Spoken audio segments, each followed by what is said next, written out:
Illinois. La ciudad se llama Elgin y allá estamos para servirles cuando gusten estar con nosotros. Algunas invitaciones que hacemos de antemano, si Dios nos permite, nos da vida. Estos próximos 2 años vamos a estar haciendo 2 viajes. Invitamos a los hermanos y hermanas. Ciertamente el primer viaje que vamos a hacer, vamos a ir a Jerusalén, vamos a ir a visitar la tierra de Israel. Vamos a estar allá de 7 a 10 días. Es una posibilidad que pongamos un viaje con ello que se llama de España a Jerusalén, de Serafat a Jerusalén.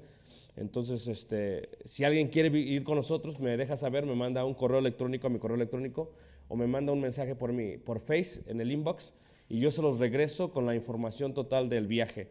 Y luego estamos haciendo otro viaje, estamos coordinando esto porque necesitamos como mínimo en los viajes de 15 a 20 personas para que el precio salga como se los damos.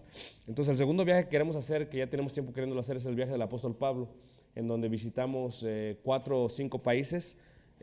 Hacemos los viajes del apóstol Pablo, iríamos por lo que se conocía en aquellos tiempos, la región de Macedonia, la región de Antioquía, la región de Acaya, la parte de Creta, la parte de Roma. Lo que el día de hoy viene a ser Italia, viene a ser Creta, viene a ser Turquía, viene a ser parte del norte de Siria. Entonces, si alguien quiere acompañarnos, es un viaje un poquito más largo, dura como 12 o 13 días y estaremos visitando, por ejemplo, las iglesias de Cristo o las ruinas de las iglesias de Cristo, por ejemplo, en Esmirna, Pérgamo, Éfeso, Tesalónica, Atenas, iremos a Grecia, donde están los monumentos donde estuvo el apóstol Pablo. Así que estaremos haciendo una investigación ahí, están todos invitados, ciertamente cada quien paga lo suyo, ¿verdad? Pero están todos invitados. Si gustan hacer esos viajes, son viajes de mucha edificación. Para nosotros son viajes de investigación, por eso lo hacemos, por eso vamos. Estamos estudiando un doctorado ahorita, gracias a Dios, y si Dios permite, el próximo año, aproximadamente en el mes de mayo, estaremos finalizando, mes de junio, si Dios permite, nos da tiempo. Y parte de nuestra tesis es presentar un libro para ser publicado. Me lo pidió así la facultad de la escuela, de la universidad. Entonces el libro tiene por título El Ministerio de Jesús desde el punto de vista cultural judío. Entonces varias de las cosas que ponemos son fotos, son mapas, son enlaces a una página que vamos a poner y va a ser presentado. Una vez finalizado, estará gratuitamente presentado en PDF. Ya impreso, pues ya es otra cosa, ¿verdad? Porque ya no me puedo encargar yo del costo, pero en PDF, para que lo bajen en sus tabletas, va a estar disponible en la página de nosotros. Entonces, una vez finalizado, lo pueden bajar y pueden leerlo y ojalá sea de gran edificación para la iglesia del Señor. Entonces, así estamos, nos despedimos, oren mucho por nosotros, si Dios permite regresamos a nuestra hermosa ciudad de Elgin, Illinois. El día sábado empezamos el viaje de regreso y les agradecemos mucho. Allá está su casa, cuando gusten ir, quieren viajar, son 38 horas en carro, son como unas 148 en tren y caminando posiblemente unos 8 meses. En avión son 3 horas 20 minutos más o menos, sin escalas, y sean todos bienvenidos. Hay muchos hermanos que aquí están presentes que ya han estado en la casa de ustedes, nuestra casa. Hermano Jaime, la familia, Soy no ha querido ir, no sé por qué. Dulce ha estado con nosotros, Abraham está con nosotros, David está con nosotros, han dormido en la casa, así que está su humilde casa ya, empezamos para servirles cuando gusten, estamos allá. Y la iglesia también, una vez más, la iglesia estamos allá para servirles. Y les agradecemos mucho su atención en esta clase. Estamos a punto de finalizar, hermanos. Hoy en día veremos 3 clases que faltan, y después de ello hacemos una recapitulación final y terminamos. ¿Qué les parece? Entonces ese es el plan que tenemos el día de hoy. Entonces vamos a comenzar. ¿Cómo estamos los técnicos? ¿Bien? Okay. Vamos a comenzar. Me siento mal con Luis porque no he podido grabarle algunas cosas que me ha pedido desde el día sábado, y también con otros hermanos que me han pedido unas cosas, pero aquí tengo las memorias de ustedes, entonces espero poder encontrar lo que tengo que encontrar y dárselos antes de que nos vayamos, si Dios permite. Pero si no, Dropbox y por internet puedo mandarles la información para que no haya ningún problema. Qué hermosa bendición, ¿no? Tener esta tecnología disponible en la que uno puede compartir totalmente todo, ¿eh? Eso es algo muy especial. Muy bien, estamos en Textos de Profecía, página número 16. Página número 16. Y lo que hemos visto hasta este momento, veíamos que el intérprete, lo que hace es que traduce, pone sentido, interpreta lo que Dios quiere para su pueblo. Y vimos que los ángeles eran mensajeros de Dios. Ayer vimos angelología y demonología, ¿verdad? Y un poco de escatología, para que nadie se lleve su propia ideología. Y luego los profetas, es lo que estamos viendo el día de hoy, profetas, ¿verdad? Alguien que habla por parte de Dios. Les decía yo que el 85% más o menos del trabajo que hicieron los profetas el 85% no fue, hermanos, predecir el futuro. Tenía que ver con corregir el aspecto espiritual del pueblo de Dios, y eso es algo muy interesante. Entonces vimos cómo es que el profeta recibía del Espíritu, y veíamos las palabras ruaj, esto es el Nabi, el profeta, para darle al pueblo de Dios su palabra, la palabra de Dios, el Dabar. Y vimos algunas maneras en que lo hacían. A veces era por sueño, a veces era por visión, todo siempre fue en el Espíritu Santo. Vimos que hay veces se utiliza como sinónimo profeta y vidente. Y vimos también que el adivino no es profeta. También vimos algunos tipos de profetas. Vimos el profetismo extático, que es el cual se manifiesta en grupos. Varios grupos, varias personas están profetizando. Vimos también las comunidades proféticas, vimos que había escuelas de los profetas, a ellos se les llama los hijos de los profetas, 2 de Reyes, 2:3 veíamos eso. Vimos que había escuelas en Betel, en Gilgal y en Jericó, ahí están los versículos en el bosquejo. Vimos también que Elías o Eliseo, literalmente ellos tenían discípulos, por decirlo. Vimos también que la realización de milagros confirmaba la autoridad moral del profeta en su ministerio. Segundo libro de Reyes 4:1-7 y también 4:18-37. Y luego vimos los profetas institucionalizados. Primero vimos los profetas cortesanos, que son las personas más próximas al rey, que le decían al rey lo que debería de hacer. Algunos ejemplos fue Natán, lo leímos o lo platicamos.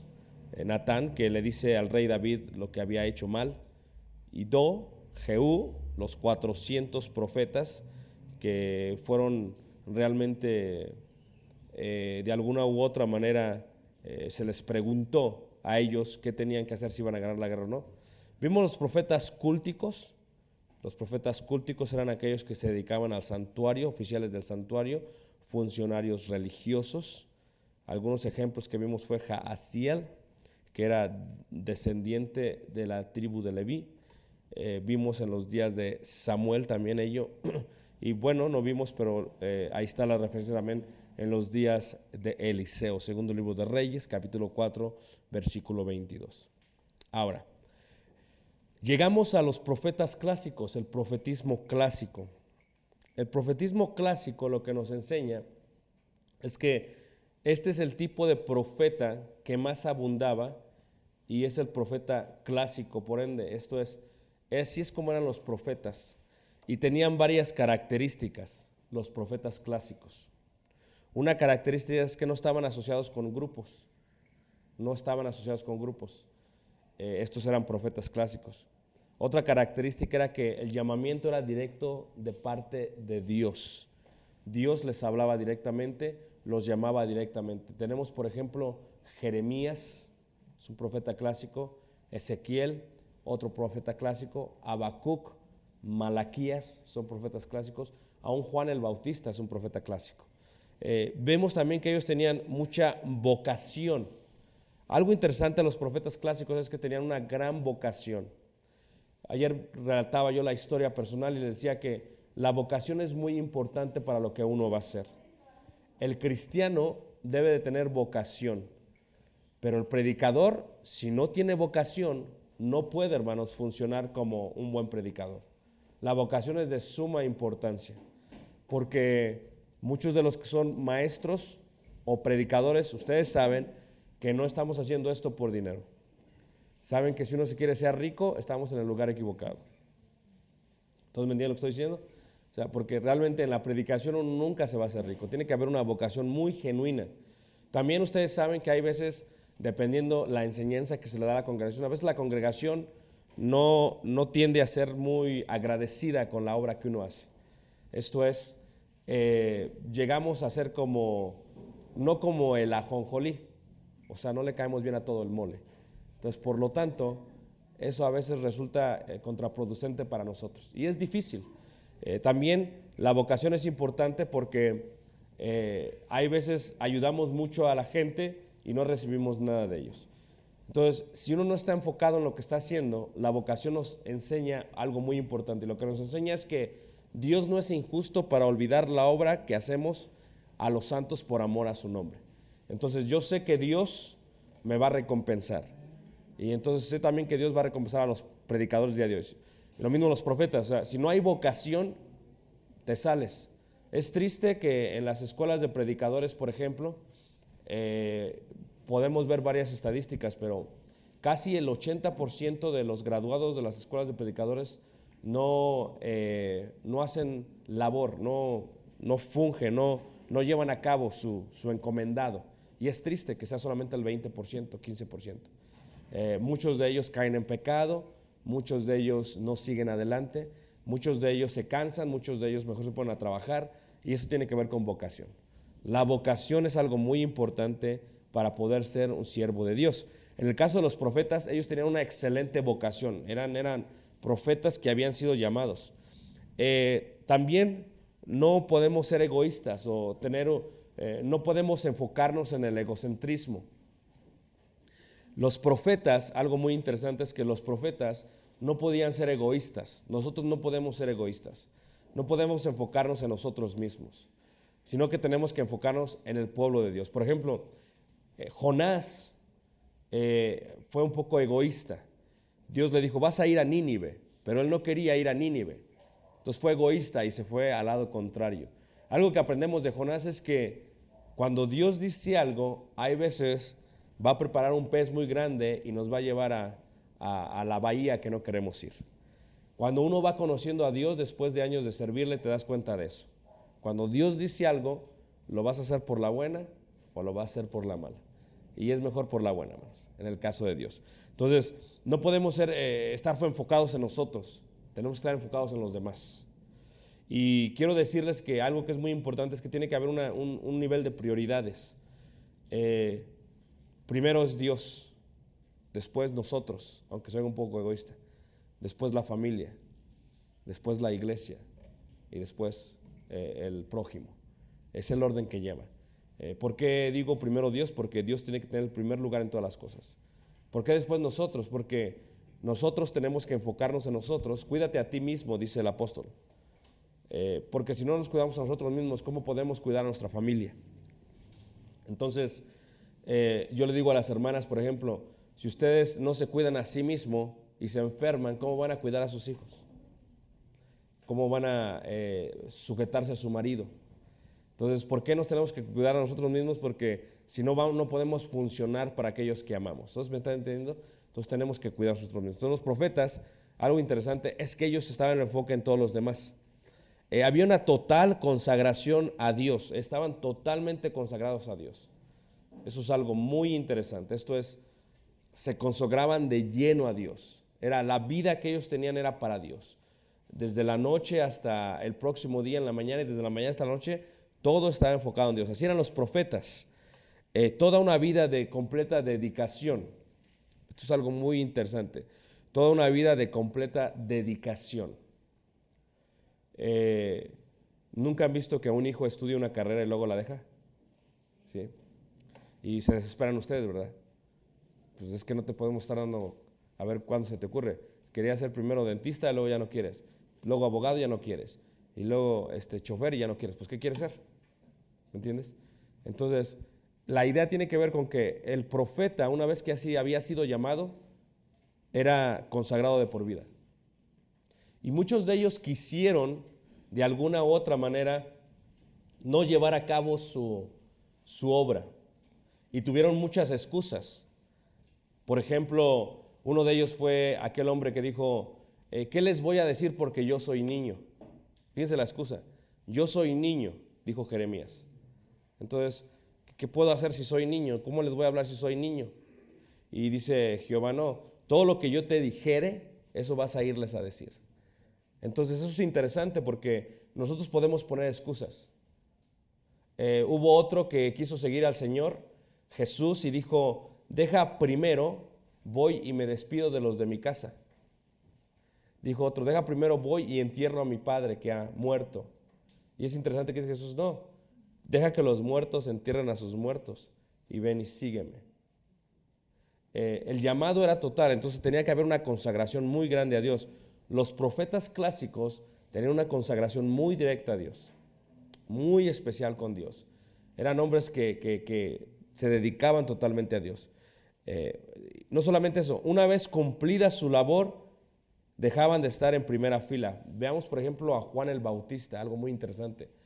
Juan el Bautista fue un hombre que dedicó su vida a Dios, preparó el camino para el Señor. Pero una vez que había terminado su trabajo, él se quitó. No fueron, no, yo me voy a aferrar a esta posición, no, se quitó. Tal vez lo más grande que debemos de aprender nosotros es que todos nosotros tenemos nuestro tiempo en el servicio a Dios. Y una vez que hayamos cumplido nuestro tiempo, va a ser sabio que nos debilitemos para que otros crezcan. Es algo muy difícil, pero eso fue lo que dijo Juan Bautista. O sea, es necesario que yo me debilite para que alguien más suba, crezca. Y es difícil hacer eso, ¿a poco no? Vean jugadores de fútbol que no quieren hacer eso, como Cuauhtémoc Blanco, 40 años y no se quiere retirar. ¿Sí me entienden? Y es un excelente jugador, pero la realidad es que ya con un muchacho de 20 años ya no puede correr. Entonces, tenemos que ser sabios. Llega un momento en que nosotros ya no vamos a poder hacer la obra que queremos. Hay hermanos que han predicado por muchos años. No sé si conocen ustedes al hermano Larry White. Larry White fue un misionero en Centroamérica, estuvo en El Salvador, muchos años sirvió a Dios, sus 3 hijas nacieron en El Salvador. Y ahora que se le invita, ya no viaja, ya no puede viajar. Su cuerpo físico ya no le permite hacer esos viajes. Entonces, pero alguien más va a tener que cubrir su lugar para que los viajes sigan siendo haciendo. Entonces, ellos sabían que una vez cumplida su labor, la otra cosa que entendían, otra característica era que tenían una disponibilidad muy interesante, estaban disponibles. ¿Se acuerdan lo que dice el profeta? Heme aquí, dice Isaías, heme aquí. Qué hermoso decir nosotros, heme aquí. A veces no, a veces nos queremos esperar. No, Señor, déjame acabar todo esto y luego heme aquí. No, en el caso de los profetas, ellos tenían una disponibilidad intachable. Heme aquí, Señor, dime lo que tengo que hacer. Y eso es algo que tenemos que aprender de ellos. La otra cosa es que el interés, en cuanto al interés, ellos no eran interesados. Tú ves la vida de los profetas y no era nadie de ellos interesado. O sea, no eran interesados, eran hombres que habían decidido hablar para Dios. La otra cosa es que era una total dependencia de Dios. Era totalmente una dependencia de Dios. Esto es, dependían totalmente de los profetas, dependían de Dios. Entonces, nosotros tenemos que aprender a depender de Dios. Muchos de nosotros tenemos nuestro guardadito. ¿Sí me entienden cuando digo el guardadito? Entonces, a veces como que tenemos más confianza en eso y la palabra de Dios nos dice claramente, por ejemplo, en Primera de Timoteo, en el capítulo 6, en el verso 17, dice así, 6:17, dice así. Primera de Timoteo 6:17. Dice, a los ricos de este siglo manda que no sean altivos ni pongan la esperanza en las riquezas. O sea, tú no puedes poner tu esperanza en las riquezas. ¿Por qué? Imagínate tú, si pones toda la esperanza en las riquezas y luego alguien te la roba. O aquellos que estuvieron en la devaluación aquí en México. Imagínense ustedes, la gente que tenía mucho dinero en el banco y se devaluó. O nosotros en Estados Unidos, cuando fue la recesión hace 5 años, que las casas tenían un valor y se devaluaron. Entonces tú no puedes tener la esperanza en las riquezas porque dice el Señor, las cuales son inciertas. No podemos, sino que debemos depender totalmente ¿de quién? De Dios. De Dios. Dios siempre, hermanos, nos va a cuidar. Mas buscad primeramente el reino de los cielos y su justicia, y todo nos lo va a dar. ¿Por qué? Añadidura. Sino en el Dios vivo que nos da todas las cosas en abundancia para que las disfrutemos. Los profetas eran eso. El ministerio de ellos fue individual y fue solitario. Por eso muchos de ellos lloraban. Imagínense, ¿a quién se le dice el profeta llorón? Jeremías. Y uno de los libros que escribe es ¿cuál? Lamentaciones. Lloraba de todo, hermanos. No tenía, por cualquier cosa lloraba el pobre. Y hay hermanos que así pasan, ¿no los han visto? Hay hermanos que de cualquier cosa lloran, porque son sentimentales. Ojalá no sea show, no sea espectáculo, no sea un teatro, sea sincero, pero a veces se ponen a llorar. No, fíjate que me pagaron ayer y no lo puedo creer, se ponen a llorar. Entonces hay gente que de todo llora, de todo llora. Entonces, no tiene nada de malo, son sensibles. El profeta Jeremías era un profeta, le dicen el profeta llorón, lloraba de todo. Y bueno, ¿quién no lloraría, no? Era no tanta, y era solitario. Por ejemplo, ustedes recuerdan que Elías estaba solitario siempre. Estaba solitario siempre. El pobre lo estuvieron persiguiendo en el desierto y solitario. En la cueva y solitario. Era gente solitaria. Ese es el tipo de llamado que tenían. Los profetas clásicos no era tanta predicción, sino predicación, les digo yo. Ellos tenían que decir, no tenían que decir tanto lo que iba a pasar, sino que decían lo que estaba mal con el pueblo. Eso es lo que hacían. Y a nadie le gusta pararse y decir qué es lo que está mal, pero eso es lo que tenían que hacer. Y porque ellos hacían eso, los perseguían mucho. Entonces era una gran persecución. Entonces hay veces, yo estaba, por ejemplo, estábamos en Cuba, el mes de abril, y en una pared había un anuncio. Este hombre que fue con Fidel Castro a recuperar Cuba, el cual murió después en un avión, no se sabe en la historia de Cuba, pero pone algo muy interesante, se apellida Martí, y lo que pone él dice, un hombre honesto siempre dice lo que piensa, y si no lo dice, no es honesto. Entonces imagínense, uno que ha sido llamado por Dios y que Dios le dice lo que tiene que hacer, y no decir nada, pues no es una persona honesta, porque a veces el callar, hermanos, es deshonestidad. Jesús lo dijo de otra manera, si ellos no cantan, las piedras van a cantar. Entonces lo que tenemos que entender es que a los profetas es que ellos constantemente se metieron en problemas porque tenían que decir lo que estaba mal. Entonces los profetas tenían que decir lo que estaba mal. ¿Se acuerdan lo que le pasó al profeta Daniel, verdad que sí? Y a los otros hombres, los metieron a un ¿qué? Horno. Bueno, a los otros hombres, ¿verdad? Fueron los que los metieron. Entonces los metieron a un horno. ¿Por qué? Porque no vamos a hacer esto. No lo vamos a hacer. Y al profeta Daniel le dicen, no oren. ¿Y qué es lo que hace? Abre la ventana para que todos lo vean y se pone a orar. Oye, pues no oren y hace. Es que no estaban para. Y es algo muy interesante de la intérprete, hermanos, es que no estamos en la iglesia para caerle bien a la gente. No sé si me entiendes. Estamos en la iglesia para decir lo que Dios quiere que le digamos a la gente. Y hay veces eso va a ser causa de persecución. ¿Me entienden lo que estoy diciendo? Pero en el caso de lo que veíamos ayer, la angiología, el ángel de Jehová está en derredor de los que le temen. No sé si han visto cuando yo platicaba con un hermano y dice él que él hace los jardines de Televisa, es lo que me decía el hermano. Entonces dice que pues a veces llegan los artistas, ¿verdad? Pues que algunos se creen mucho. Entonces pues dice que a veces llega Pedrito Fernández y llega con sus guaridas. Fíjense, hermano, le pongo atención, no crea que se me olvida. Entonces, pues no deja ni que se le acerquen. Va Pedrito Fernández ahí con sus guaridas, ¿verdad? Pues yo lo veo en la tele y digo, pues qué amable ha de ser, ¿no? Pero no, le tiene miedo a que lo vayan a secuestrar al pobre. Ahora, nosotros, pues no tenemos a nadie, pero espiritualmente, hermanos, tenemos ángeles gigantes detrás de nosotros. Nada más que no los ve nadie. ¿Me entienden lo que estoy diciendo? Fíjate, a Pedro lo sacaron de la cárcel, no tuvo que ni necesitó abogado. A Pablo lo alentó y estaba en alta mar. Y a Juan se le dio una gran revelación. O sea que tenemos ángeles a nuestro alrededor. Entonces, no necesitamos a Pedrito Fernández ni a sus guaridas. Necesitamos nada más temerle a Dios. Y nosotros tenemos que recordar que no estamos aquí para caerle bien a la gente. Entonces, cuando una persona pasa a predicar, como los profetas pasaban, imagínate, los profetas eran bien directos, hermanos.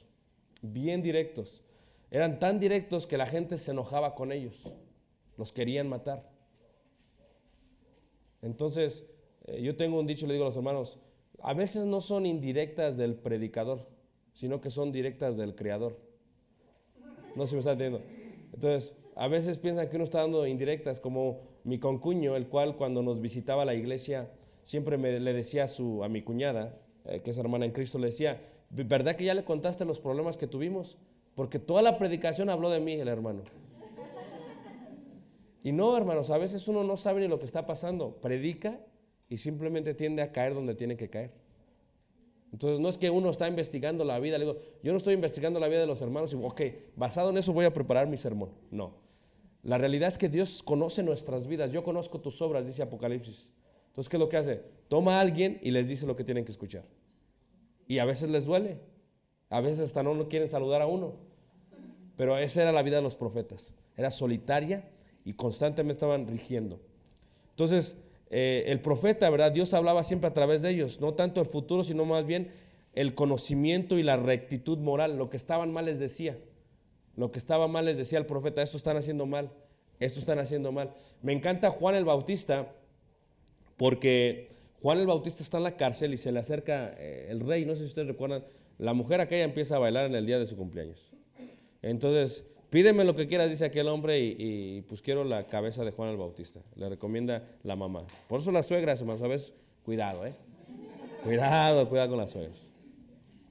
Que mi suegra es un amor, pero cuidado con las suegras, ¿ok? Es que como estamos grabando, pues no puedo arriesgarme. Entonces, ¿qué sucede? Juan el Bautista muere por un capricho. Y es curioso porque aquel hombre no lo quería el rey porque él le decía constantemente, es que la mujer que traes no es tuya. Fíjate cómo le decía, muchos de nosotros mejor ni decimos nada, no queremos problemas, pero Juan el Bautista estaba dispuesto a morir, no iba a cambiar la historia, esto es lo que es, no te gusta, pero esto es lo que es. Entonces, ahí podemos ver que ellos constantemente corregían la rectitud moral del pueblo de Dios. Nosotros estamos para corregir. Hermanas, ustedes tienen una labor muy hermosa en los niños. Los niños se memorizan todo, hermanos, se memorizan todo. En 5 minutos memorizan tanto. Entonces, si ustedes no hacen una buena hermenéutica, luego el problema viene para cuando son jóvenes y adultos. Pero ustedes van a hacer un gran trabajo con ellos porque ya cuando los preparan para la juventud, si hacen buen trabajo se van a acordar de todo. Ustedes ponen los fundamentos, la base de su fe. Dice la escritura que Timoteo aprendió de su madre y de su ¿qué? Y de su abuela. Por eso no duden que lo que ustedes hacen es un gran trabajo. Realmente nosotros ya los recibimos bien preparaditos ya para la de adultos y jóvenes. Ya cuando llegan pues ya los prepararon, ya saben todo el Antiguo Testamento, ya saben de memoria los libros de la Biblia, ya saben varios versículos de memoria. ¿So, qué hacemos nosotros? Pues nada más lo repasamos. Entonces ustedes hacen una gran labor. Entonces en el caso, y había también profetisas, no solamente había profetas, las hijas de Felipe eran profetisas en el tiempo de la iglesia primitiva. Entonces esto es algo interesante, hermanos, porque ellos constantemente hacían eso. Y también algo que es interesante es que cuando ellos tenían que predicar era como algo irresistible, no podían parar. Fíjense lo que dice Jeremías capítulo 20, Jeremías 20, el profeta llorón le vamos a llamar, Jeremías 20, en el versículo 7, era algo que ellos no podían dejar de hacer, no podían dejar de hacer. Y a veces pasa así con nosotros. Jeremías 20, versículo 7, cuando nosotros estamos predicando en la iglesia, hay veces que vemos alguna cosa que no está bien o creemos que tenemos que predicar y pues nos dedicamos. Eso es algo muy interesante que debe tener el profeta, y los profetas tenían eso. El profeta clásico tenía eso. Fíjate, 20 versículo 7 dice, me sedujiste, oh Jehová, dice, y fui seducido, más fuerte fuiste que yo y me venciste. Cada día he sido escarnecido, cada cual se burla de ¿qué? De mí. Miren, yo le digo a los hermanos allá, cuando una persona se bautiza y viene a Cristo, pero su vida la vive como antes, va a vivir una vida bien fácil en el cristianismo. Pero cuando una persona viene a Cristo y su vida cambia, hermanos, y ustedes saben lo que es, tienes que estar en el trabajo y tienes que estar diciendo lo que está bien y lo que está mal. Porque te preguntan, a ver, ¿usted qué cree en Dios? ¿Qué piensa? Y tienes que decir. Y bueno, yo pasé por eso, ¿usted qué dice? Y tienes que decir. Entonces, a veces lo que les vas a decir no les va a gustar. Pero no estamos aquí para agradar a los hombres, sino a ¿quién?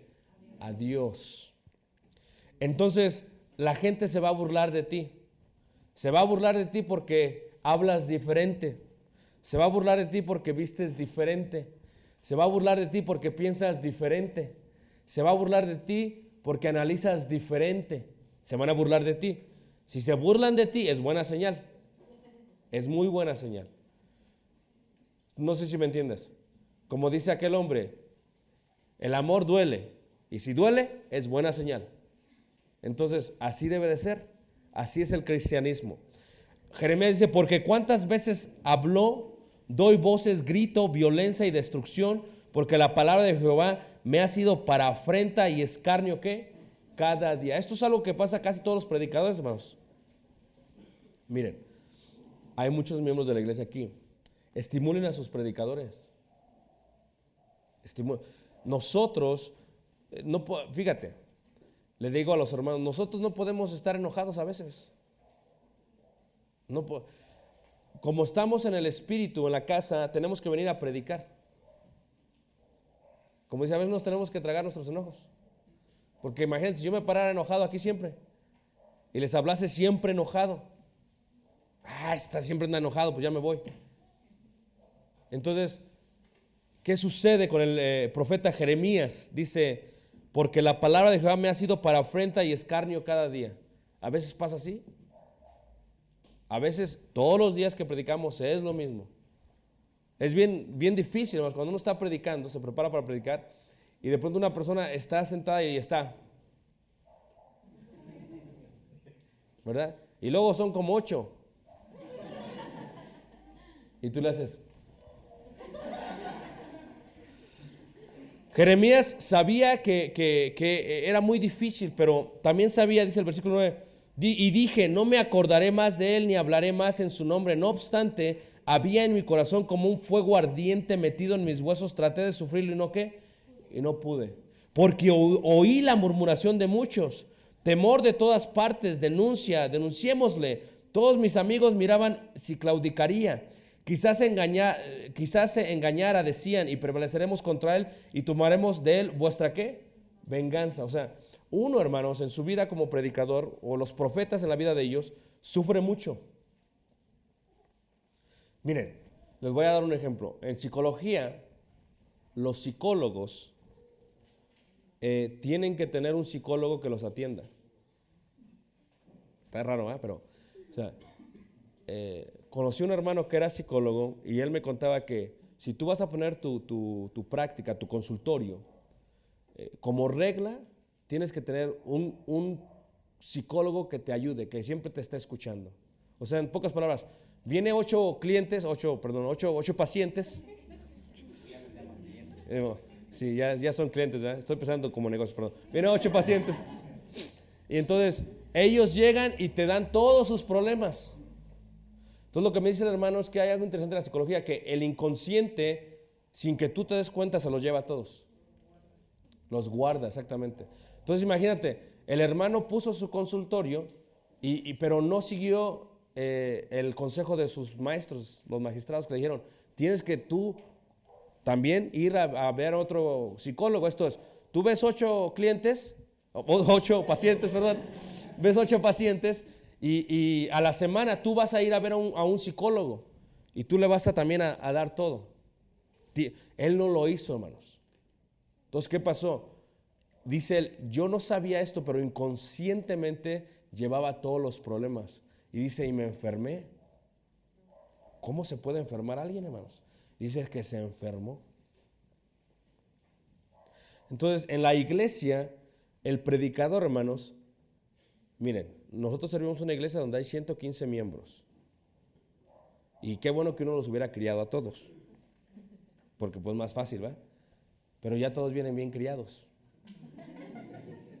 Y dije bien criados, ¿eh? No dije bien mal criados, bien criados. Entonces, cada quien tiene su forma de ser, cada quien tiene su meta, cada quien tiene su personalidad, cada quien tiene su vida, Entonces, llegan, hermanos, y entonces uno les predica la palabra de Dios. Pero a veces, a ver, hermano, y te dan su problema. Imagínate, son 115 problemas. Entonces, lo que dice Jeremías es muy cierto. Jeremías ya no lo aguantaba, él estaba solo, no tenía con quién desahogarse. En la iglesia se supone que el predicador tiene a los ancianos de la iglesia y con ellos se va a desahogar. Pero díganme cuántas iglesias de Cristo tienen ancianos. Entonces, si yo le voy a decir a los hermanos cómo me siento, va a decir, no, olvídate. Pero uno tiene que siempre tener otro ministro, alguien con quien desahogarse, con quien hablar. ¿Por qué? Porque es sabio. Jeremías no tenía eso. ¿Sabes cuál era el sentimiento de Jeremías? Por eso motiven a sus predicadores. Mira, pues de vez en cuando, pues invítenlos a comer. Tráigale un chocotorro, un gansito, no sé, un vaso de agua. De veras, motívenlos. Mándenlos a Israel, ¿no? Pues ya también a veces es posible, ¿no? Motívenlos porque necesitan. Fíjate cuál fue el sentimiento de Jeremías. Dice en versículo 14 ahí, 20:14, fíjate. Maldito el día en que nací. Fíjate cómo se sentía Jeremías. Ya no quería ser profeta él. Maldito el día en que nací. Qué triste, ¿no? Dice, el día en que mi madre me dio a luz, no sé a qué, ni hubiera querido nacer mejor. Maldito el hombre que dio nuevas a mi padre diciendo, hijo varón te ha nacido, haciéndole alegrarse. Así que, ¿qué culpa tenía aquel hombre, hermanos? Nació, es varón, y él va a decir, es hombre, ¿qué culpa tenía? Dice, maldito también él. Fíjate de qué manera estaba Jeremías. Dice el versículo 16, y sea el tal hombre como las ciudades que asoló Jehová y no se arrepintió. Oiga gritos de mañana y voces a mediodía. Dice, ¿por qué no me mató en el vientre? Y mi madre me hubiera sido mi sepulcro y su vientre embarazado, ¿qué? Para siempre. ¿Para qué salí del vientre? Para ver trabajo y dolor y que mis días se gastasen ¿en qué? En afrenta. Así se sentían los profetas, hermanos. Así se sentían. Imagínense ustedes, yo les digo a los hermanos allá, tú estás en el trabajo y de pronto te cansas del tipo de trabajo que haces. Estás cansado.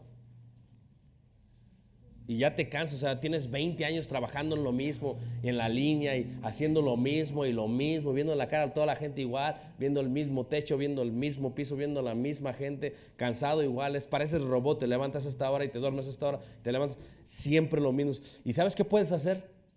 Un día puedes decir, renuncio, ay, ya me voy, que mi esposa trabaje conmigo, pues ya me voy y te vas. Eso puedes hacer tú. Pero ¿qué puede hacer el profeta, hermanos? Renuncio, Señor. Oye, dice David, si me voy al Seol, ahí estás tú, y si me subo, en pocas palabras, al Iztaccíhuatl, ahí vas a estar tú, si me voy al Popocatépetl, ahí vas a estar tú, si me voy al metro, ¿verdad? Ahí vas a estar tú. ¿Dónde huiré de tu presencia? Fíjate cómo siente el profeta. Entonces, nosotros que hemos sido llamados, somos llamados de por vida. Lo siento, hermanos, nunca podremos renunciar. Jeremías quiso renunciar, dice, siento un fuego en mi corazón, no puedo renunciar. ¿Por qué? Porque no puedo decir que mi patrón es malo. Qué interesante, ¿no?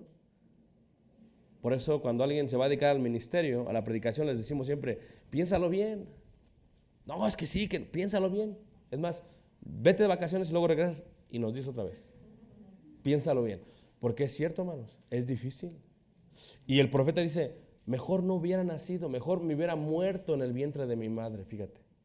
¿Para qué nací? Dice, solamente nací para ver dolor y que mis días se gasten ¿en qué? En afrenta. Los profetas, hermanos, eran hombres que sufrían mucho. Y es importante ello porque en la hermenéutica vas a sufrir mucho. Amós 3:8. Amós 3:8. Fíjate qué dice ahí. Amós. Si no saben dónde está Amós, hermano, no se sientan mal, ¿ok? Es bien difícil encontrarlo a veces porque casi no lo leemos. Pero era un profeta también. Amós 3:7 y 8. Dice así: porque no hará nada Jehová el Señor sin que revele su secreto a sus siervos los profetas. Versículo 8. Si el león ruge, ¿quién no temerá? Si habla Jehová el Señor, ¿quién no qué? Profetizará. Esto es algo irresistible. Cuando recibimos la palabra de Dios es irresistible no decir lo que dijo Dios. ¿Todos me entienden lo que estoy diciendo? Tenemos que decirle, no nos podemos aguantar, tenemos que decir qué puedo hacer. Es algo irresistible. Y algo interesante, si tú claudicas como profeta, si tú caes, el Señor levanta a otro. ¿Se acuerdan cuando dijo a aquel hombre, ¿a quién iremos? ¿A quién iremos? Es más, si aquellos se hubieran regresado como los otros más de 5,000, 6,000 hermanos, ¿sabes qué hubiera hecho Jesús? Se consiguió otros. Y lo que tú tienes que entender es que no somos necesarios para hacer la obra de Dios. Si tú no quieres, el Señor levanta otro. El Apocalipsis lo dice mejor. Dice que retengamos nuestra corona, no sea que alguien venga y la tome en la iglesia de Filadelfia. Entonces, es un gran honor trabajar para el Señor. Y es irresistible no hablar de su palabra. Es algo interesante. El contenido. ¿Cuál era el contenido? La autoridad y la fuerza de la palabra de Dios era siempre lo que decían. Y me gusta mucho cómo ellos lo decían. Ellos siempre decían, así dice Jehová. O vivo yo, dice Jehová. Y nosotros tenemos como hermeneutos, tenemos que hacer lo mismo cuando somos hermenéutica. O sea, cuando alguien nos pregunta, dice, así dice Jehová. Así dice Dios. Yo les decía a ustedes que había un hermano que su papá fue predicador. Y tristemente los hijos de los predicadores tienen más presión que los hijos de los hermanos, porque están a la vista de todos. Entonces dice él que cuando su padre lo regañaba o lo exhortaba, siempre lo hacía con un versículo de la Biblia. Y le decía, no, es que así dice Dios. Y dice que él se sentía mal porque cómo le iba a pelear a su papá. No se puede nada contra la verdad, sino por la verdad. Entonces tenía que sujetarse. Es que así dice Jehová. Entonces los profetas cuando hablaban tenían la costumbre de decir, así dice Jehová, así dice Dios. Vivo yo, dice Jehová. Vino a mí palabra de Jehová, decían ellos. Entonces cuando ellos hablan, ya no son ellos los que están hablando, está hablando ¿qué? Dios a través de ellos. Entonces ellos tienen que sujetarse totalmente a lo que Dios dice. Ellos denunciaban totalmente el pecado. Fíjate, el profeta Isaías, por ejemplo, el profeta Isaías en el capítulo 1, dice Isaías capítulo 1, en el verso 1, fíjate cómo dice, Isaías capítulo 1, verso 1, fíjate cómo dice ahí la palabra de Dios. Isaías 1, verso 1. ¿Ok?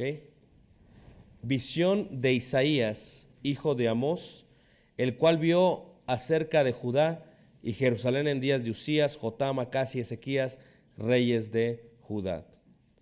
Oíd cielos y escuchad tú, tierra, porque habla Jehová. Y yo no sé quién ha leído este primer capítulo de Isaías, pero es muy duro, hermanos. Dice, crié hijos, los engrandecí, y ellos se rebelaron ¿contra quién? Eso es lo que pasa a todo papá, a toda mamá. ¿No es cierto, hermanos? Criamos hijos, los engrandecemos y se rebelan. Y uno de los pecados que más duelen es el ser malagradecidos, hermanos. Entonces, qué bonito cuando tu niño nace, ¿a poco no? Se parece a ti, dices, qué guapo. Y empieza a crecer. Y empieza a caminar y se cae y tú le ayudas. Y empieza a hablar y te hace reír. Y tú eres el héroe. Para todo tú eres Superman. Tú eres todo lo que ellos quieren. Dice al hermano que una niña, el primer hombre del cual se enamora es el papá. Es el primer hombre del cual se enamora. Es el primer rey, el príncipe. ¿Eh? Pero ¿qué pasa como a los 11, 12 años? Pues como que se le cae el teatro. ¿Eh? ¿Por qué? Porque como que salió otro príncipe, ¿a poco no? Más joven, más guapo, más atento, y dice que se siente tan feo. Se siente bien feo, hermanos. Cuando por primera vez ya no eres el príncipe de la historia de la casa. Y más feo cuando le empieza a hacer más caso al otro que a ti. Los crías, los engrandeces y te dejan de hacer caso.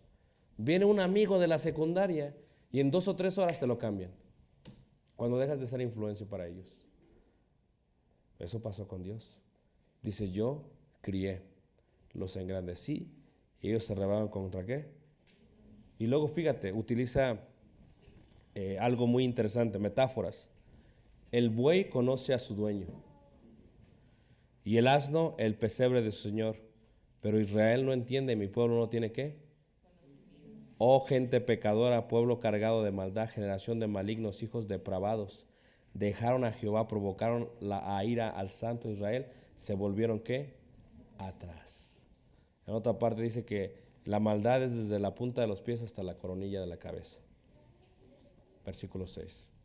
No hay, dice, desde la planta del pie hasta la cabeza, no hay en él cosa santa, sino herida, hinchazón y podrida llaga, no están curadas, ni vendadas, ni suavizadas, ¿con qué?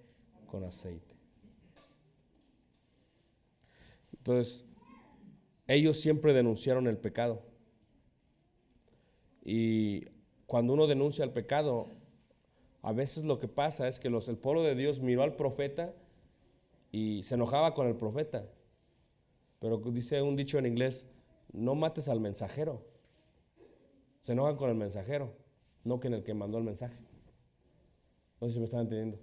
Entonces, a veces nos enojamos con el profeta y no con Dios. Y en la hermenéutica, lo que tenemos que entender es que la gente se va a enojar contigo. Pero tú tienes que hacerte invisible, no eres tú, es Dios. No, es que tú, que no sé qué, es lo que dice Dios. Es lo que dice la palabra de Dios. No, pero no, yo no estoy de acuerdo. Pero eso es lo que dice Dios. No puedo hacer nada más. Eso es lo que dice Dios. Y no solamente denunciaban el pecado, sino que también hacían juicio divino. Y claro, lo más hermoso es, daban el anuncio de la salvación. Entonces, somos llamados a denunciar el pecado, pero a la misma vez somos llamados a anunciar la salvación de la gente.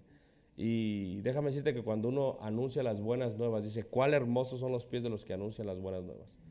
Entonces mucha gente, así como mucha gente te va a odiar, te va a aborrecer, mucha gente te va a amar. No sé si me están entendiendo. Entonces eso es algo especial. Pero lo vas a hacer por los dos, tanto por los que te odian, por los que te aman. Entonces en la hermenéutica tienes que considerar eso. Siempre, siempre va a haber esos problemas. Pero también siempre, siempre va a haber gente que te va a querer.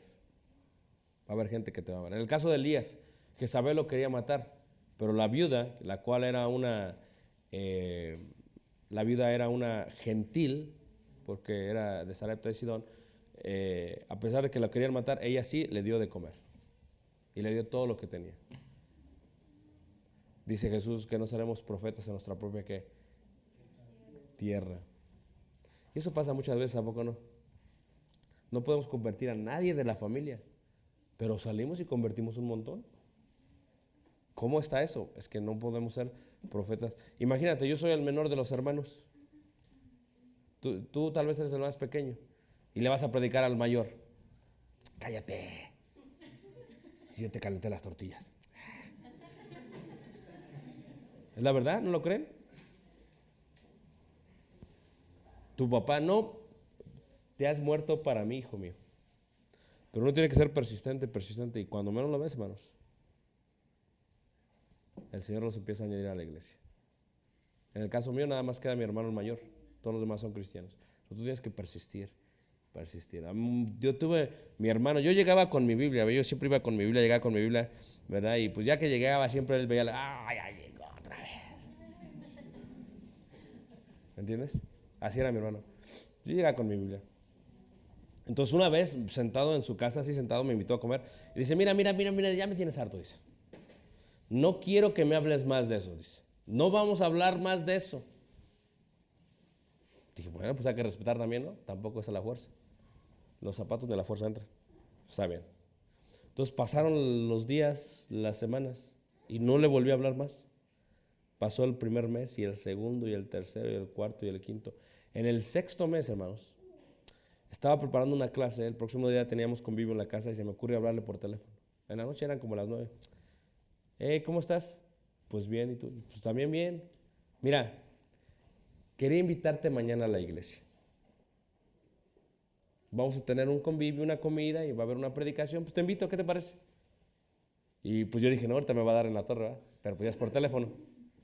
Y me dice, está bien, ahí nos vemos. Bye. Pues le colgué antes de que se arrepintiera. Le colgué. Dije, se va a arrepentir. Y al próximo día llegó con su esposa y sus hijos. Y desde ese día ya no dejaron de ir a la iglesia. O sea, lo que tú tienes que entender es que hay veces no es el tiempo para la gente. Y tienes que tener paciencia con ellos.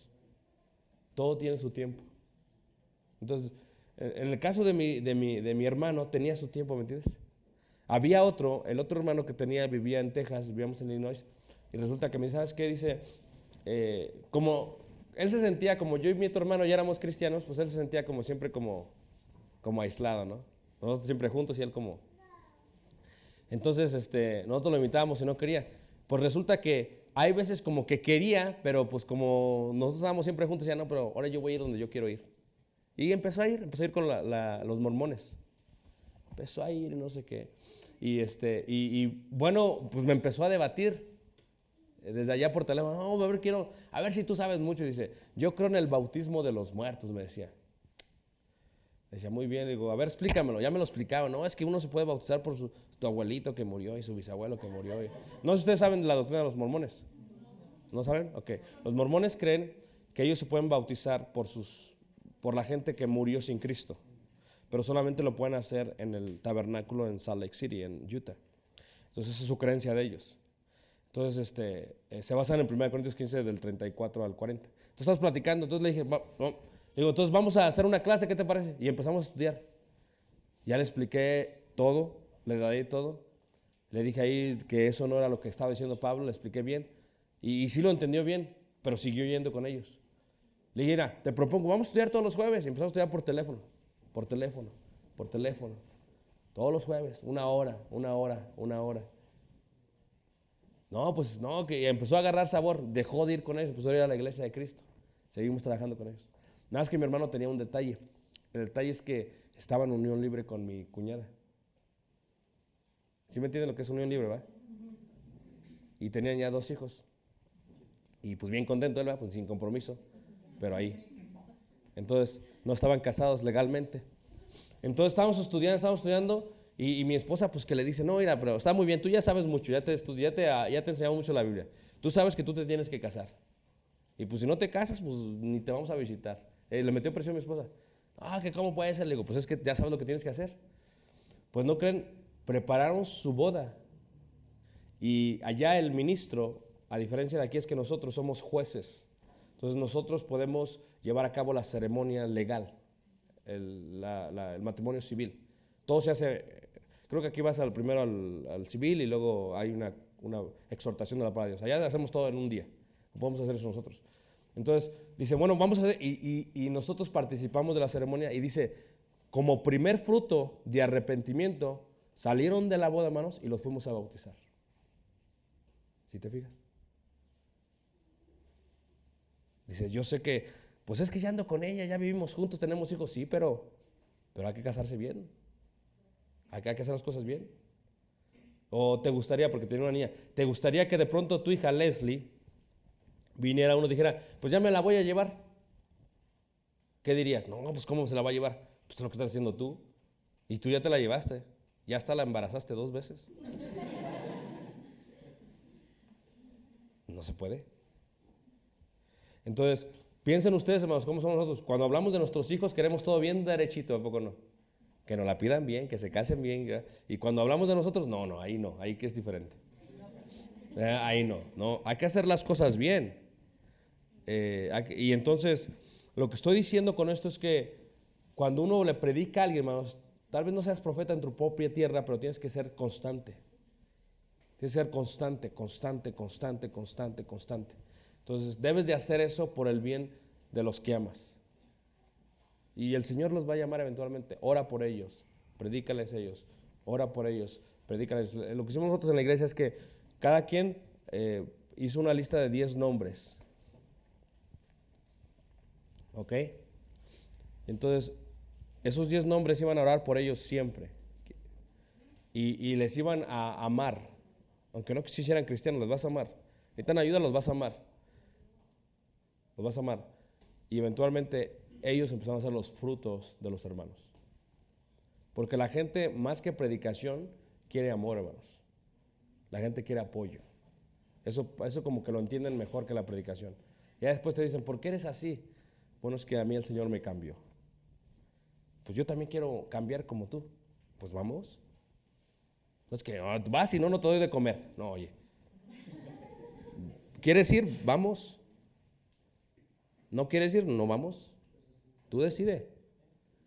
Pero si vas, el Señor te va a cambiar. Ok, entramos al próximo tema, página 17, textos de poesía. La importancia de la poesía en la Escritura. Hay varios libros poéticos en la Escritura. La poesía es muy importante en la Escritura. ¿Por qué es muy importante la poesía? Todos somos poetas hasta cierto momento. ¿Cuánto es cuando más nos gusta la poesía? Cuando estamos totalmente enamorados de alguien. ¿Verdad que sí? Hasta le empezamos a entender a José José. Antes no le entendíamos. Pero una vez que estamos enamorados le entendemos. ¿Me entiendes lo que estoy diciendo? Somos poetas. Por primera vez empezamos a llorar.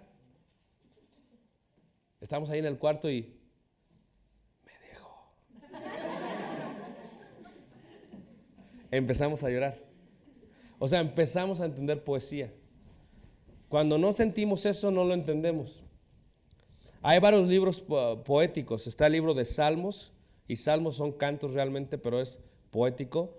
Está el libro de Eclesiastés, está el libro de Lamentaciones, está el Cantar de Cantares. Son libros poéticos. Es muy importante entender, primero, hermanos, para entender esto, es importante entender algo. Fíjate lo que dice el salmista, Salmos 103, verso 10.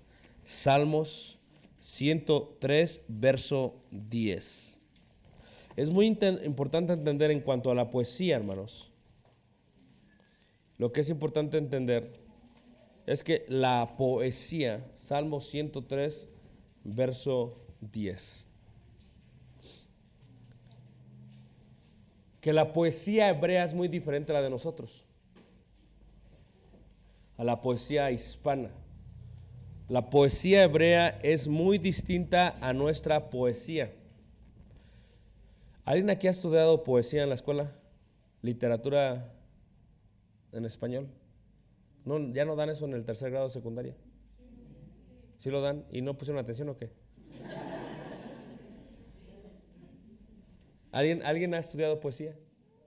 ¿No? ¿Más o menos? Muchos han escuchado muchas canciones, ¿verdad que sí? Puras poesías. En cuanto a la canción tiene que rimar. Por ejemplo, nosotros damos en la escuela de canto en la Universidad de Abelín, se da una clase de cómo escribir himnos. Y una de las cosas que te enseñan primero son cómo es que las palabras tienen acentos mayores o acentuaciones, y te enseñan la métrica y la simétrica y todo lo que tiene que ver con métrica, o sea que la repetición, las sílabas y cómo es que va a ser todo para que todo coordine. Entonces, en la poesía hebrea, hermanos, lo que tienen ustedes que entender es que, primero, hay una gran ausencia de métrica. Eso es distinto. Por ejemplo, México lindo y querido, si muero lejos de ti, que digan que estoy dormido y que me traigan ¿qué? Que todo eso es poesía. Y la poesía tiene sílabas. Y las sílabas tienen métrica.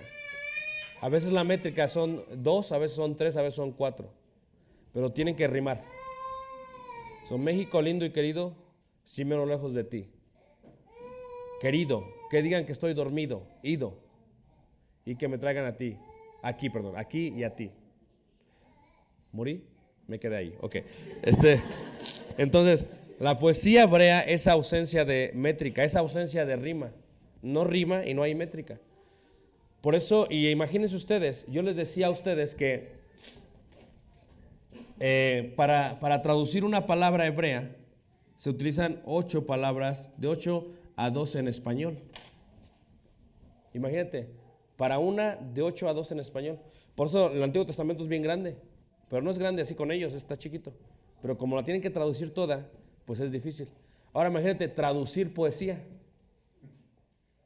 Yo me encargo de traducir himnos del inglés al español. Eso es lo que yo hago. Eso de himnos en pantallas, hay una gran traducción de himnos del inglés al español. Y me encuentro con unas dificultades tan grandes. Porque tienes que traducir la poesía del hermano que hizo el himno. ¿Sí me entienden? Y es bien difícil. Porque hay palabras que se pueden traducir bien, pero hay palabras que no se pueden traducir bien. Y hay conjunto de palabras que no se pueden traducir bien. Y el inglés es sencillo en cuanto a la poesía. ¿Verdad que sí? Si tú vas a pensar, es sencillo. Love you, Jesus. Love you, Jesus. Pues bien, fue sencillo. Pero te amo, Jesús, pues no. Y el español tiene que rimar. Entonces es distinto. El salmista 103, verso 10 nos dice, por ejemplo, no ha hecho con nosotros conforme a nuestras iniquidades, ni nos ha pagado conforme a nuestros ¿qué? Pecados. Ahora, en la poesía hebrea hay un uso del lenguaje figurado. Ya vimos qué es el lenguaje figurado. Hay una abundancia de símiles y metáforas. Ya vimos que es un símil y que es una metáfora. ¿Verdad que sí? Pero hay una ausencia de rima, hay una ausencia de métrica. Esto es, los números de sílabas y los lugares de los acentos es distinto. El ejemplo es el salmista 119. Si tú ves el salmista 119, en el versículo 1, este es un salmo de una poesía, pero fíjate, no riman. Bienaventurados los perfectos de camino, los que andan en la ley de Jehová. Bienaventurados los que guardan sus testimonios y con todo el corazón le buscan. Díganme dónde rimó. No rimó, no hay rima, no hay métrica, no hay nada. Y es poesía. Entonces, ellos no piensan como nosotros. El hebreo no piensa como nosotros. Porque para ellos no es importante ni la métrica. Lo que es importante es la correspondencia de pensamiento. Y esto es diferente. Por ejemplo, cuando tú lees hebreo, o cuando tú ves la forma en que ellos enseñan en hebreo, la poesía hebrea, ellos lo hacen a través de lo que le llaman el paralelismo. ¿Saben qué es paralelo, verdad? Paralelismo. Esto es, lo que hacen ellos es que la forma en que un judío aprende es a través de repeticiones. Esto es, te voy a decir lo que quiero que escuches. Te lo voy a repetir. Te voy a decir cómo lo hacen, ¿ok? Fíjense. ¿Ok?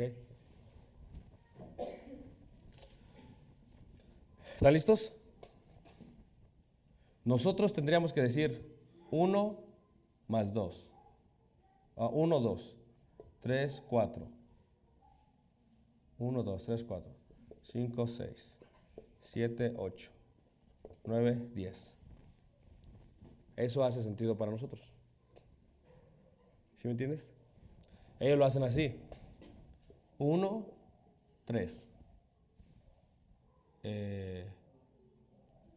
2, 5. Ellos lo cruzan. Y nosotros lo hacemos así. La pregunta es ¿por qué? La manera en que ellos enseñan, hermanos, es que si te voy a enseñar, por ejemplo, negro, y luego voy a decir blanco, y luego voy a decir rojo, luego dicen oscuro, ¿verdad? Santidad, carmesí.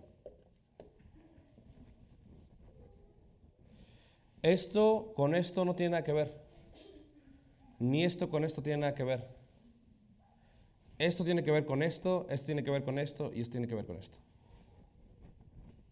Así es como ellos lo enseñan. Y es una forma en que es bien distinta a la que nosotros sabemos. Por eso, cuando tú ves la palabra de Dios, en el caso, por ejemplo, ahí en 103:10 otra vez, fíjate cómo dice.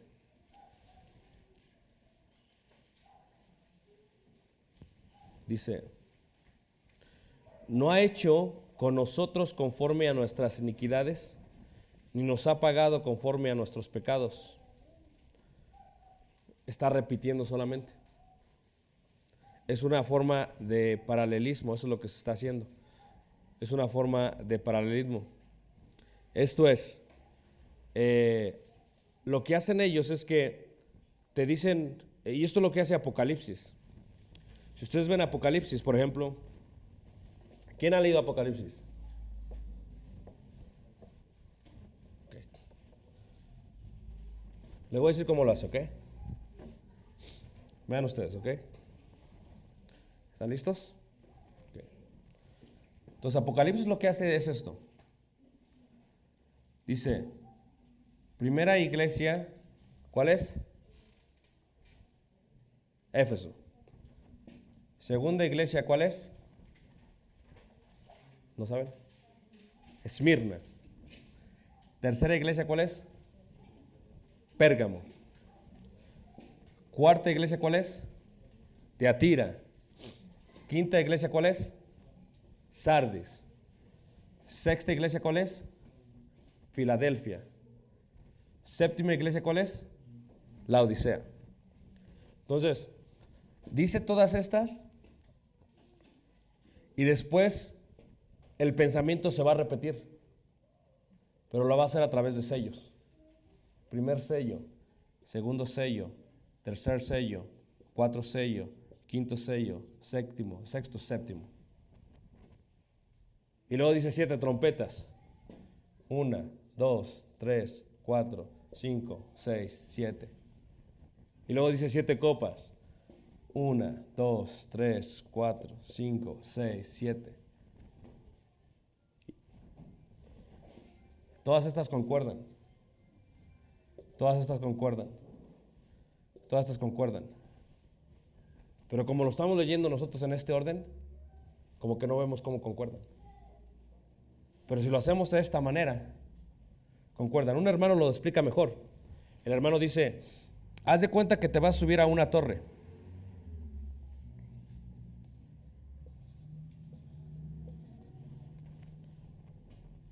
Entonces, cuando tú estás aquí abajo, de aquí abajo solamente puedes ver esto. Pero si tú te subes un piso y estás aquí arriba puedes ver no solamente eso, ya puedes ver más lejos. Y entre más vayas subiendo, puedes ver más ¿qué? Más lejos. Así es Apocalipsis. Apocalipsis te va a ir subiendo hasta llegar al capítulo 22. Pero lo que dice en el capítulo 22 es lo mismo que dice en el capítulo 1. Pero ya desde con más distancia. Eso es poesía hebrea. Así es como se lee el Apocalipsis. Miren, les voy a dar un ejemplo. Vamos a ir a Apocalipsis, ¿ok? ¿Están listos? Ok, fíjense. Apocalipsis capítulo 1.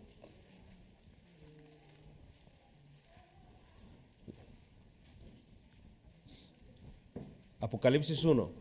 Veamos, por ejemplo, a Jesús.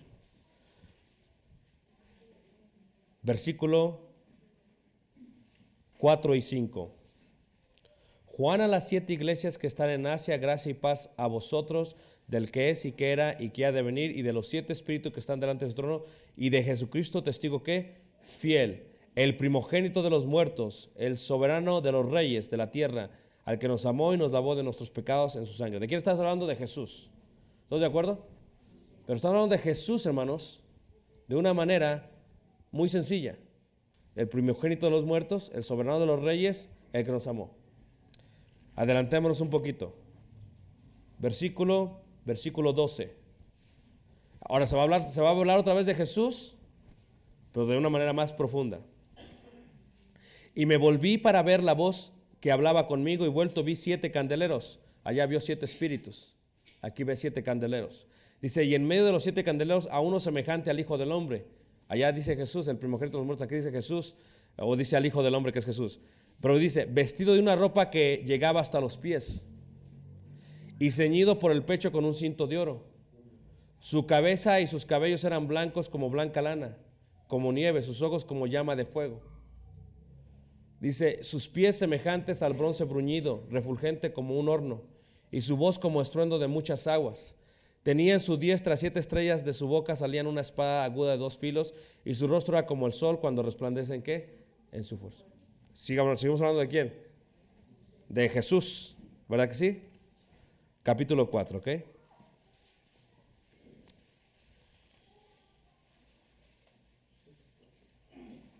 Capítulo 4. Versículo 2. Y al instante yo estaba en el Espíritu, y he aquí un trono establecido en el cielo, y en el trono uno sentado. Y el aspecto del que estaba sentado era semejante a piedra de jaspe y de cornalina, y había alrededor del trono un arcoíris semejante en aspecto de ¿qué? De esmeralda. ¿De quién sigue hablando? De Jesús, de Dios. Capítulo 5, ¿ok? Capítulo 5, versículo 5. Y uno de los ancianos me dijo, no llores, he aquí el león de la tribu de Judá, la raíz de David, ha vencido para abrir el libro y desatar sus 7 sellos. Y miré y vi que en medio del trono y de los 4 seres vivientes y en medio de los ancianos estaba en pie un cordero como inmolado que tenía 7 cuernos, 7 ojos, los cuales son los 7 espíritus de Dios enviados por toda ¿qué? ¿De quién sigue hablando? De Jesús. ¿Ok? Capítulo 6, versículo 1 y 2. Vi cuando el Cordero abrió uno de los sellos y oí uno de los 4 seres vivientes, es decir, como con voz de trueno, y ven y mira. Y miré, y he aquí un caballo blanco, y el que lo montaba tenía un arco, y le fue dado una corona, y salió venciendo y para vencer. ¿De quién se sigue hablando? De Jesús. ¿Ok? ¿Listos? Y así, te vas a ir así sucesivamente, hermanos. Capítulo 7, versículo 9. Después de esto miré y aquí una gran multitud, la cual nadie podía contar, de todas naciones y tribus y pueblos y lenguas, que estaban delante del trono y en la presencia de ¿quién? ¿Quién se está hablando? Seguimos hablando de Jesús. ¿Ok? Y así seguimos. Capítulo 12, lo vimos hace 2 días creo. Capítulo 12, versículo 5. Y ella dio a luz un hijo varón que regirá con vara de hierro a todas las naciones, y su hijo fue arrebatado para Dios y para su trono. ¿De quién seguimos hablando?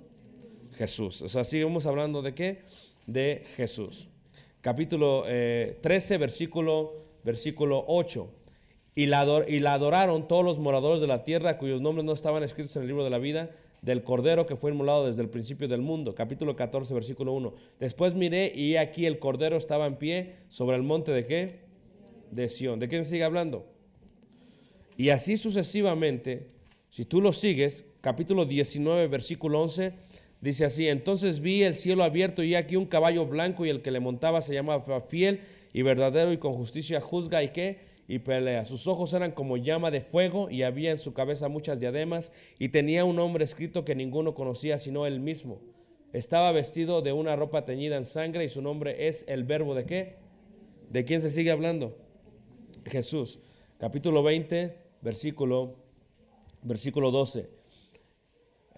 20, versículo 11. Y vi un gran trono blanco, y al que estaba sentado en él, de delante del cual huyeron la tierra y el cielo, y ningún lugar se encontró para ellos. Y vi a los muertos grandes y pequeños de pie, ¿ante quién? Ante Dios. ¿De quién se sigue hablando? De Jesús, de Dios. Capítulo 21, versículo 22. Y no vi en ella templo, porque el Señor Dios Todopoderoso es el templo de ella, y el Cordero. Se sigue hablando del Cordero. Capítulo 22, versículo 1. Después me mostró un río limpio de agua de vida, resplandeciente como cristal, que salía del trono de Dios. ¿Y qué? ¿De quién se sigue hablando? De Jesús. Y así sucesivamente hasta el final. ¿Qué es lo que pasa? De aquí abajo se ve al primogénito de los muertos, el rey de los soberanos. Pero luego subes y ya se mira, el aspecto es vestido de blanco, ¿verdad? Y la voz, ¿verdad? Es como un estruendo de muchas aguas, como una cascada. Y luego subes, ¿verdad? como una piedra de jaspe, y luego subes, ¿verdad? El cordero inmolado, y luego sigue subiendo ya en caballo blanco, ¿verdad? Con todos, y luego sigue subiendo, está sentado en el trono, y luego sigue subiendo, ¿verdad? Está en el trono de Dios, ¿verdad? Y de él sale un río de agua vida. Entonces, se sigue hablando de lo mismo, pero se habla de una manera más espiritual. Eso es lo que se le llama poesía o literatura hebrea.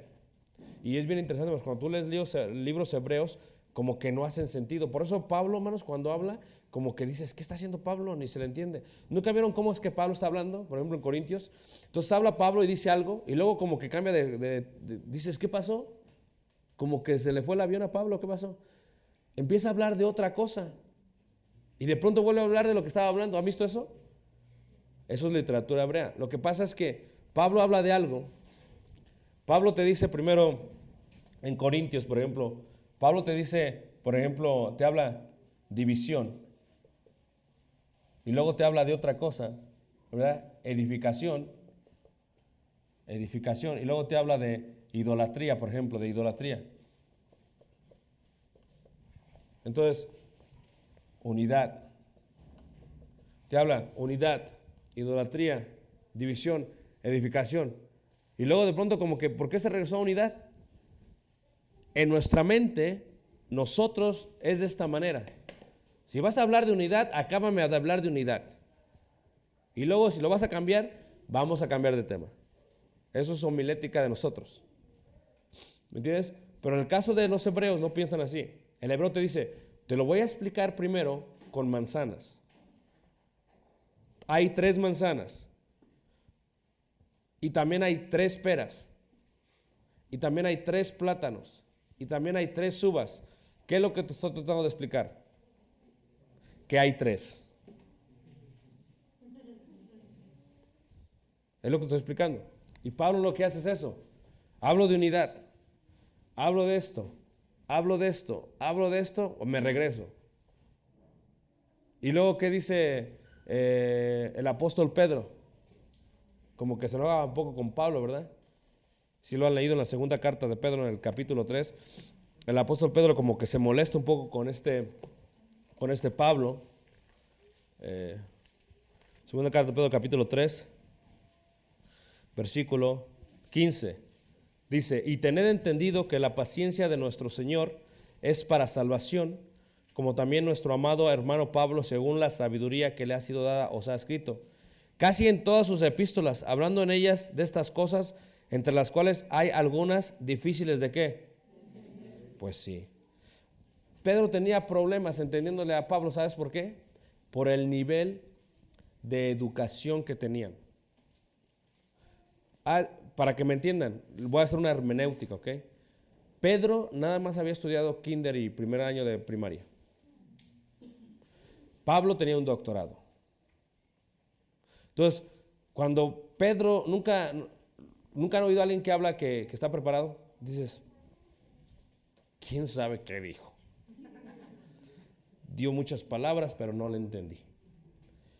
Pedro y Pablo, 2 mundos opuestos, totalmente distintos. No se entendían. Pero en la iglesia se necesitan Pedros y se necesitan Pablos. Ahora, si yo soy Pedro y yo voy a hacer una hermenéutica de Pablo, tengo que tener un poco del conocimiento de Pablo para poderle hacer una excelente hermenéutica. Por eso dice, de estas son muchas muy difíciles de entender. Son difíciles de entender, no es fácil entenderle, hermano. Otro punto que es importante, hermanos, es el punto hilativo. Esto es, en cuanto a hilativo, hermanos, unidad, idolatría, división, edificación. Unidad, idolatría, división, edificación. Así son las cartas de Corintios. ¿Sí se han dado cuenta ustedes de eso, hermanos? Que estés plenamente unidos. Y luego habla de que son unos ídolos. Y luego habla de los que están causando división. Y luego habla de que pues tenemos que edificarnos unos a otros. Y luego como que se mete más profundo. La cena del Señor, la idolatría, si comes para los sacrificados a los ídolos. Ustedes están dividiendo todos, están usando los dones para dividirse, ¿verdad? Úsese todo para la edificación. ¿Sí lo han visto? Eso es lo que está haciendo, eso es poesía, no poesía, es literatura hebrea. Entonces, en lo hilativo lo que tienes que hacer tú es esto, ¿ok? Cuando tú lees un contexto hebreo, lo que haces es que sigues el proceso de hilativo. Esto es, agarras un hilo y le haces, ok, Pablo habló de esto, pero no me voy a ir para acá. Habló de esto y voy a hacer esto. Y luego hablo de esto y hablo de esto. Unidad, unidad, unidad, unidad. Voy a omitir esto y voy a enfocarme solamente en los temas de unidad. Eso es hilativo. Voy a omitir esto. Cuando habla de idolatría es idolatría, idolatría, idolatría, idolatría. Voy a omitir esto para dedicarme a eso. Y así sucesivamente. Esto es lo que se le llama, hermanos, el sistema hilativo. Es lo que se llaman los hebreos para entenderse unos a otros.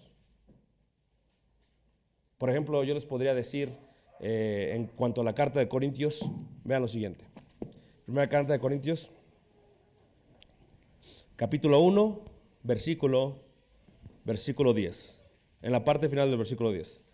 Dice, sino que estéis perfectamente unidos en una misma mente y en un mismo ¿qué?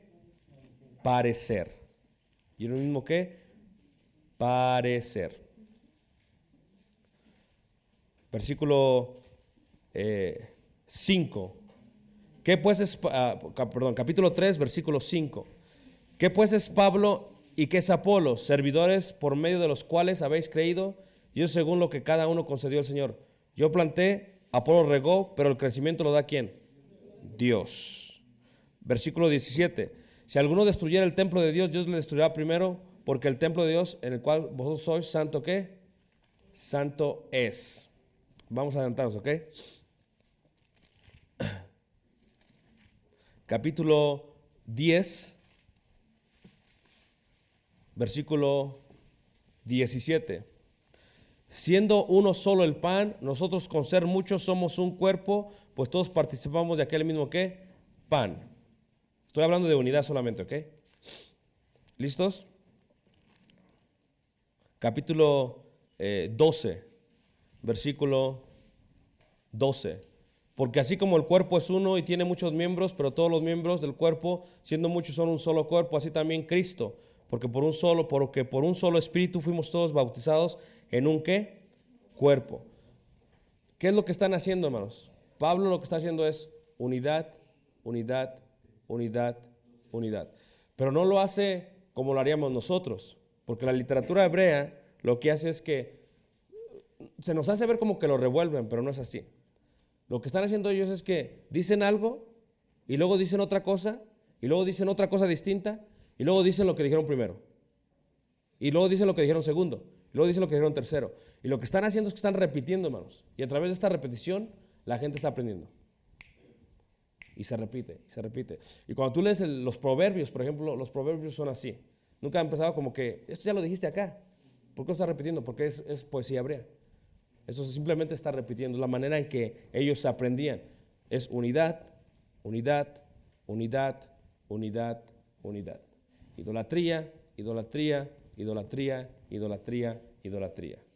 Edificación, edificación, edificación, edificación. Entonces, cuando tú estás interpretando, tienes que usar el sistema de literatura hebrea, que es el sistema hilativo, y lo vas a escribir. Y aquí te va a costar mucho trabajo. Porque lo que vas a tener que hacer es que no vas a hacer una clase como la hacen muchos, ¿verdad? Agarra la concordancia y lo que digan las palabras. No. Lo que vas a hacer es que vas a leer toda la carta. Y vas a encontrar en la carta y vas a ir separando contextos o epígrafes. Tú los vas a hacer tus epígrafes de los contextos. Porque aquí como que Pablo habla de división. Y aquí como que Pablo habla de unidad. Y aquí como que Pablo habla de idolatría. Y los vas a poner con versículos. Y una vez que hagas eso, hermanos, vas a buscar el sistema hilativo. ¿Por qué es más difícil? Es una pregunta. ¿Por qué creen que eso es más difícil?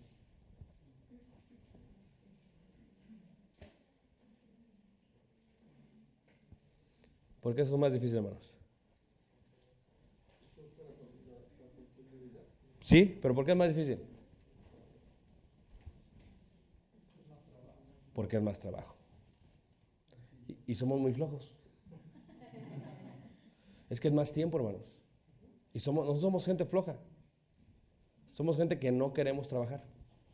No, pues, ¿para qué tanto trabajo? Ya me revolví, hermano. Está diciendo que 1, 2, 3, 4, 5, 6, 7. 1, 2, 3, 4, 5, 6. Ya me revolví. Ni te entendí, es más. ¿Quién sabe de qué dijiste? Y luego me está diciendo que lea toda la carta de Corintios y que la separe. No, olvídate. Si con fuerzas leo 2 versículos al día.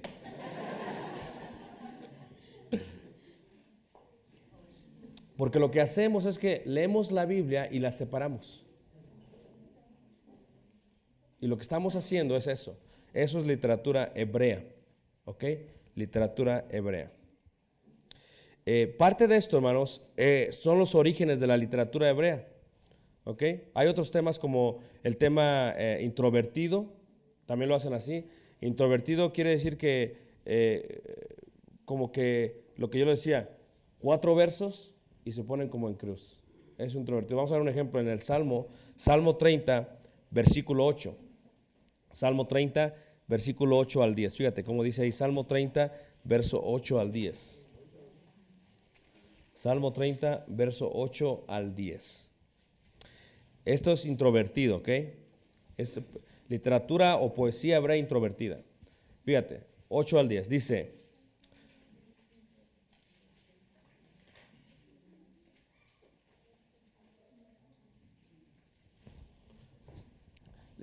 ¿sí le entendieron a esto, hermanos? ¿De veras?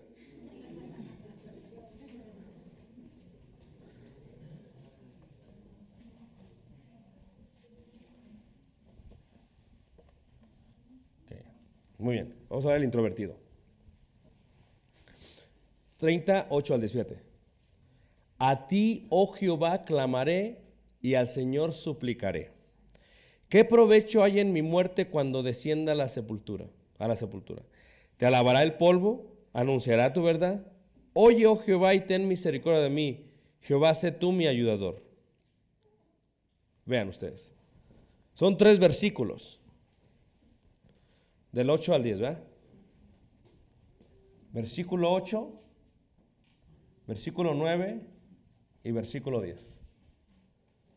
En estos versículos hay 4 pensamientos.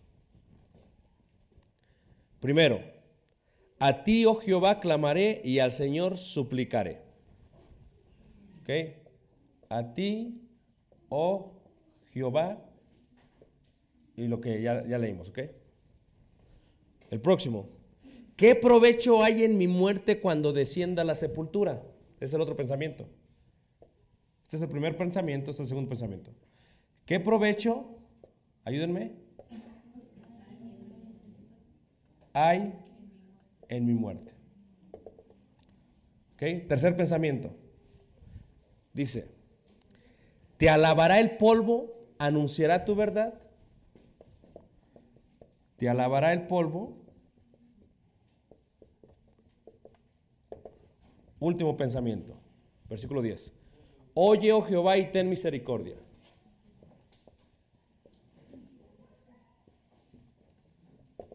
¿Están listos todos? Fíjense ustedes. Esta es la literatura introvertida. Esto es, este no tiene nada que ver con este. Y este nada que ver con este. Perdón. Este no tiene nada que ver con este. Este no tiene nada que ver con este. Este tiene algo que ver con este.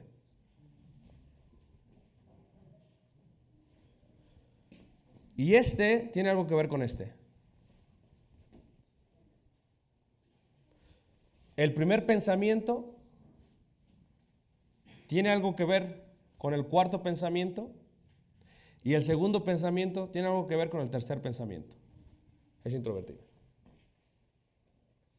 Esto es, a ti, oh Jehová, clamaré y al Señor suplicaré. Es la misma idea que, oye, oh Jehová, y ten misericordia de mí, Jehová, sé tú mi ayudador. En el versículo 9, ¿qué provecho hay en mi muerte cuando descienda a la sepultura? Es un pensamiento.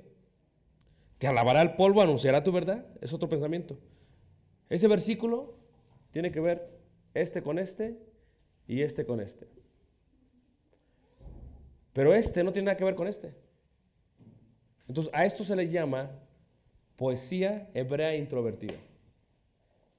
Y eso es lo que dice, eso es lo que ves en los versículos. En la poesía, a veces lo ves en forma paralela, a veces lo ves en forma ¿qué? Introvertida. A veces lo ves en forma escalonada,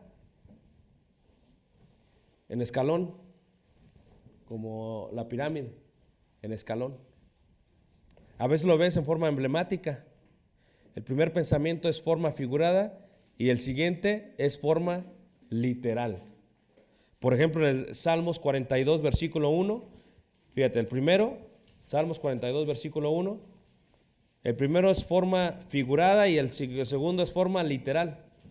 Dice, Salmos 42, versículo 1, como el ciervo brama por las corrientes de las aguas. Eso es un símil y es forma figurada.